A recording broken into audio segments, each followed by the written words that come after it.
Selamat pagi, Pak Heri, selaku dosen mata kuliah hukum pidana. Di sini saya Alexander Jordi dengan nomor induk mahasiswa 205220041. Di dalam video ini saya akan memberikan penjelasan mengenai materi hukum pidana yang sudah dipelajari setelah ujian tengah semester, khususnya mengenai percobaan dan penyertaan. Lalu yang kedua tentang kriminologi. Mulai dari slide pertama. Dalam pengantar dijelaskan bahwa percobaan melakukan kejahatan diatur dalam buku 1 tentang aturan umum bab 4 pasal 53 dan 54 KUHP. Adapun bunyi dari pasal 53 dan 54 KUHP berdasarkan terjemahan Badan Pembina Hukum Nasional Departemen Kehakiman adalah sebagai berikut. Pasal 53 ayat 1 mencoba melakukan kejahatan dipidana jika niat untuk itu telah nyata dari adanya permulaan pelaksanaan, dan tidak selesainya pelaksanaan itu bukan semata-mata disebabkan karena kehendaknya sendiri. Maksimum pidana pokok terhadap kejahatan di ayat 2 dalam percobaan dikurangi sepertiga.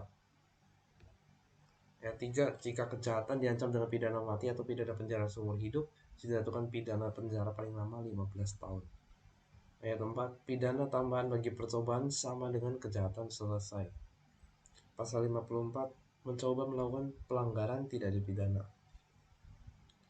Pengertian dari percobaan itu sendiri adalah suatu proses yang tidak sampai kepada tujuan akhir. Jadi jika seseorang dikatakan melakukan percobaan, berarti dia sedang melakukan sebuah proses yang belum sampai kepada tujuan akhir atau belum selesai. Yang kedua, ada poin yang mengatakan bahwa perbuatan pidana adalah perbuatan yang dilarang untuk dilakukan dan ada ancaman hukuman bagi pelakunya. Percobaan ini termasuk di dalam hukum pidana, dan seseorang yang melakukannya akan mendapat hukuman yang sudah diatur di dalam hukum pidana itu sendiri. Hukuman terhadap perbuatan pidana pembunuhan berencana diatur di dalam pasal 840 KUHP. Pembunuhan berencana ini juga termasuk di dalam perbuatan yang diatur di dalam Kitab Undang-Undang Hukum Pidana dan termasuk pelanggaran, dan ada ancaman hukuman bagi pelakunya. Yang keempat mengatakan bahwa teori pembuktian pidana harus menggunakan logika dan akal sehat. Artinya seseorang yang mau membuktikan bahwa dirinya tidak bersalah harus menyatakan akan alasan itu berdasarkan logika dan akal sehat. Artinya yang diucapkan harus masuk akal dan bisa diterima oleh yang mengadili. Mengenai percobaan, di sini dikatakan artikel 53 memori fundamentality. Di sini dijelaskan dalam bahasa Belanda dan dikatakan bahwa percobaan untuk melakukan kejahatan itu adalah pelaksanaan untuk melakukan suatu kejahatan yang telah dimulai akan tetapi ternyata tidak selesai, ataupun suatu kehendak untuk melakukan suatu kejahatan tertentu yang telah diwujudkan di dalam suatu permulaan pelaksanaan. Jadi seseorang yang melakukan percobaan sebenarnya dia menghendaki untuk melakukan sebuah kejahatan, namun tidak selesai dan dia berhenti di tengah-tengah proses yang dia jalani itu. Kurang lebih percobaan diartikan demikian. Selanjutnya, pasal 53 KUHP hanya menentukan bila kapan percobaan melakukan kejahatan itu terjadi, atau dengan kata lain, pasal 53 KUHP hanya menentukan syarat-syarat yang harus dipenuhi agar seorang pelaku dapat dihukum karena bersalah telah melakukan suatu percobaan. Syarat-syarat tersebut adalah sebagai berikut. Adanya niat atau kehendak dari pelaku. Adanya permulaan pelaksanaan dari niat atau kehendak itu. Pelaksanaan tidak selesai semata-mata bukan karena kehendak dari pelaku. Jadi seseorang yang melakukan percobaan bisa dikenakan hukuman jika di dalam prosesnya tersebut sudah diketahui bahwa dia berniat jahat, atau ketika diadili dia dinyatakan ingin melakukan sesuatu yang melanggar hukum. Berikutnya ada pengertian percobaan dari beberapa ahli hukum pidana. Yang pertama, menurut Jan Remeling, dalam bahasa sehari-hari percobaan dimengerti sebagai upaya untuk mencapai tujuan tertentu tanpa keberhasilan mewujudkannya. Upaya tanpa keberhasilan. Ini adalah pengertian percobaan menurut Jan Remeling. Yang kedua, menurut Pompe, guru besar dari Utrecht, jika kita mengikuti jalan pikiran di atas, percobaan melakukan kejahatan dapat digambarkan sebagai suatu tindakan yang diikhtiarkan untuk mewujudkan apa yang oleh undang-undang dikategorikan sebagai kejahatan. Namun tindakan tersebut tidak berhasil mewujudkan tujuan yang semula hendak dicapai. Syarat bagi percobaan yang dapat dikenai pidana seperti yang dituntut oleh undang-undang adalah bahwa ikhtiar pelaku harus sudah terwujud melalui rangkaian tindakan permulaan dan bahwa tidak terwujudnya akibat dari tindakan tersebut berada di luar kehendak si pelaku. Jadi kurang lebih percobaan diartikan sebagai sesuatu yang dilakukan seseorang untuk mendapatkan keinginannya, dan itu sudah bisa dipastikan adalah kejahatan. Namun apa yang dilakukannya itu tidak berhasil dan berhenti di tengah prosesnya. Hampir semua ahli hukum pidana mengartikan percobaan dengan pengertian yang sama yang telah disebutkan sebelumnya. Lalu ada menurut Jonkers, yaitu 2 alasan bagi pembuat undang-undang untuk memberi pidana. Contoh kasus di sini dijelaskan dalam bentuk cerita atau ilustrasi. A mempunyai niat untuk membunuh B. Untuk itu ada serangkaian perbuatan dilakukannya, yakni A pergi ke rumah C untuk meminjam pistol. A mengisi pistol dengan peluru. A membawa pistol tersebut menuju ke rumah B. A membidikan pistol ke arah B. A menarik pelaku pistol, akan tetapi tembakannya meleset sehingga B masih hidup. Di sini kita bisa melihat kronologi atau tahapan-tahapan dari seseorang yang melakukan percobaan. Kenapa dikatakan percobaan? Karena pada akhirnya yang dituju itu tidak berhasil, yang dikehendaki tidak berhasil terjadi, sehingga dikatakan B masih hidup. Kalau B kena tembak, maka itu dikatakan sebagai perbuatan kejahatan yang telah terjadi. Dari seluruh rangkaian perbuatan tersebut, perbuatan mana yang dianggap sebagai perbuatan permulaan pelaksanaan? Yang tadi termasuk permulaan pelaksanaan, karena dijelaskan tahapan awal dalam melakukan sebuah percobaan. A pergi ke rumah C untuk meminjam pistol, sudah dianggap sebagai permulaan pelaksanaan. Apabila melihat niatnya, memang perbuatan A pergi ke rumah C untuk meminjam pistol adalah dalam kaitan pelaksanaan niatnya untuk membunuh B. Sehingga A pergi ke rumah C sudah dianggap permulaan dari pelaksanaan pembunuhan.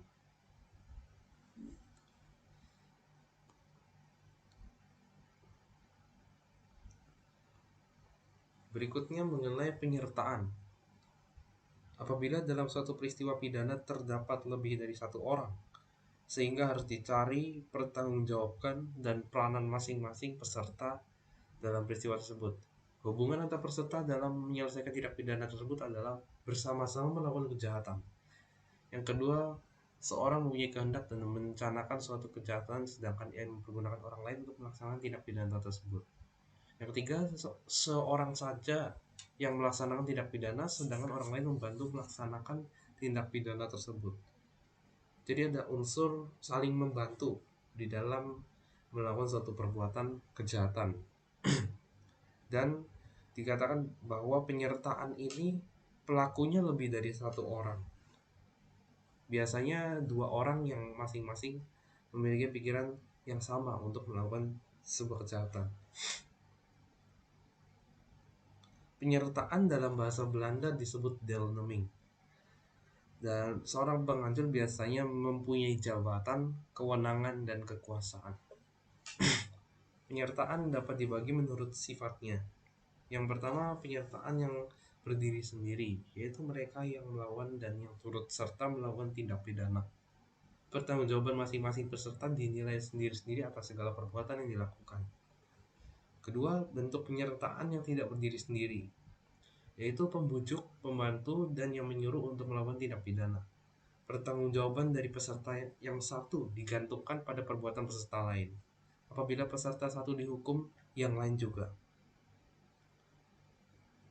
Ajaran yang objektif menafsirkan bahwa istilah permulaan pelaksanaan dalam pasal 53 KUHP lebih sebagai permulaan pelaksanaan dari kejahatan, dan karena itu bertolak dari berbahayanya perbuatan bagi tertib hukum dan menamakan perbuatan pelaksanaan sebagai tiap perbuatan yang membahayakan kepentingan hukum.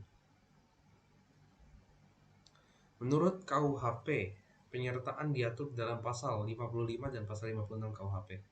Berdasarkan pasal-pasal tersebut, penyertaan dibagi menjadi dua pembagian besar, yaitu pembuat, yang terdiri dari pelaku yang menyuruh melakukan, dan penganjur, serta yang turut serta juga termasuk di dalam pembuat. Yang kedua, pembantu, yang terdiri dari pembantu pada saat kejahatan dilakukan dan pembantu sebelum kejahatan dilakukan. Pelaku adalah orang yang melakukan sendiri perbuatan yang memenuhi perumusan delik dan dipandang paling bertanggung jawab atas kejahatan. Jadi pelaku adalah tokoh utama dalam sebuah kasus kejahatan. Kedua, orang yang menyuruh melakukan. Dalam bahasa Belanda disebut downplager, yaitu orang yang melakukan perbuatan dengan perantaran orang lain, sedangkan perantara itu hanya digunakan sebagai alat. Dengan demikian ada dua pihak, yaitu pembuat langsung dan pembuat tidak langsung.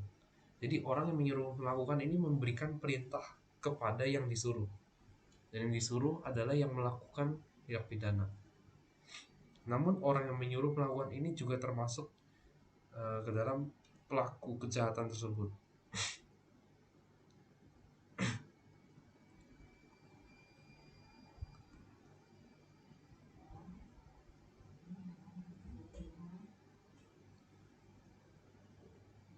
Berikutnya mengenai kriminologi.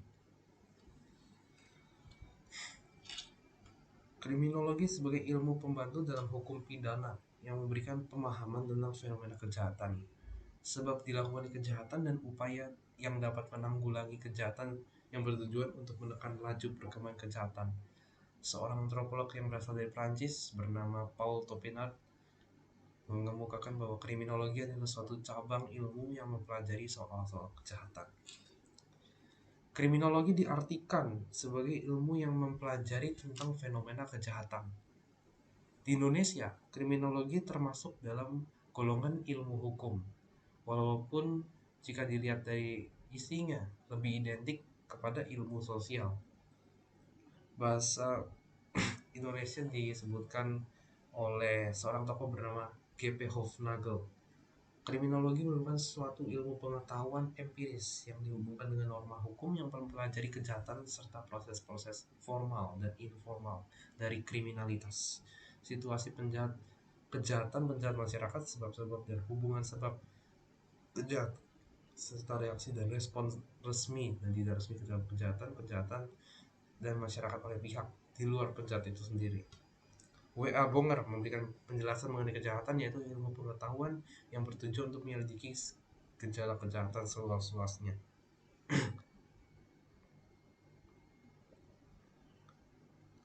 Tujuan mempelajari kriminologi secara umum adalah untuk mempelajari kejahatan dari berbagai aspek, sehingga diharapkan dapat memperoleh pemahaman mengenai fenomena kejahatan dengan lebih baik.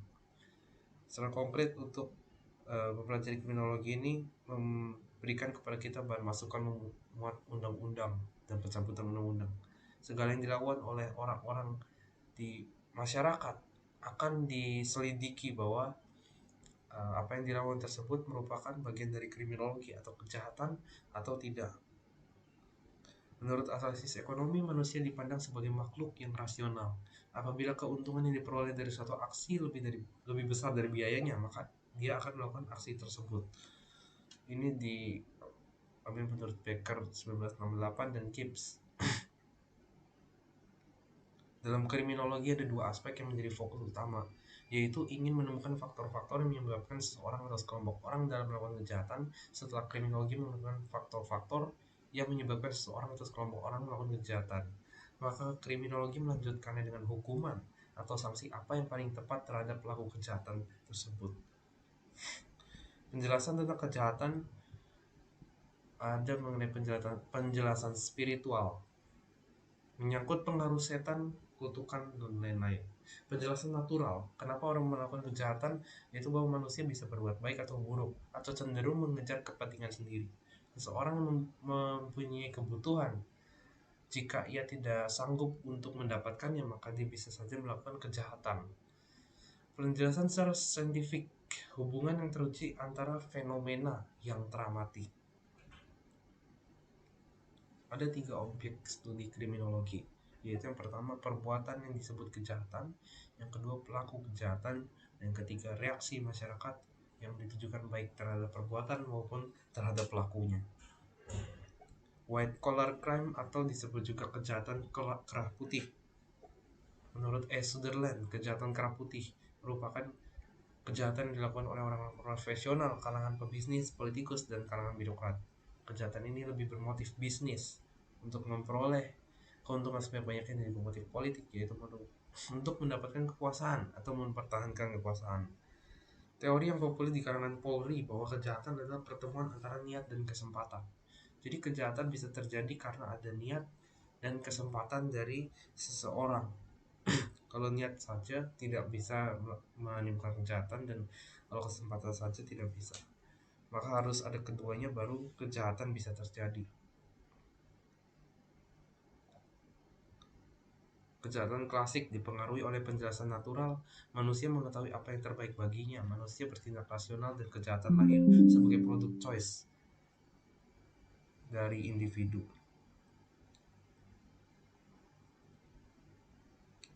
Segitiga studi kejahatan, yaitu yang paling atas adalah kejahatan, yang kanan bawah reaksi sosial, dan yang kiri adalah penjahat.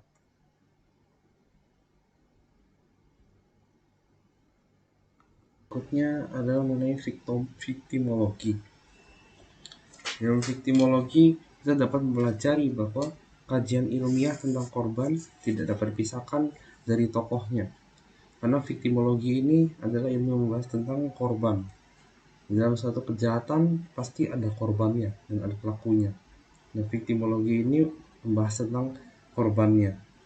Benjamin Mendelsohn pada tahun 1973 telah melakukan studi tentang korban.